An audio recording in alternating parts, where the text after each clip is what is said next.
Бірлестік өз алдына ол да бір ұжым. Ұстаздарды біріктірер білім ғылым, басты мақсат жас ұрпақтың болашағы, шәкірттерге дарытып ұлттық тағылым.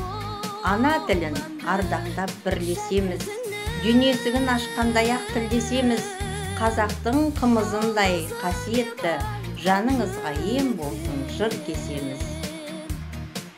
Сіз деп айталамыз мақтана, қалай шәкірт ұшырғанбыз шапқала, ана тілім шуағым, күш бересің қуағым, ғұмырымды шәкірттерге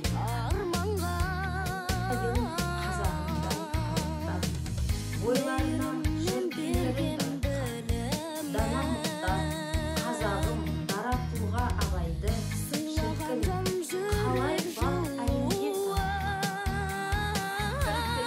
сөйлей білем сан қылып, қазақ тілін білу керек заңдылық.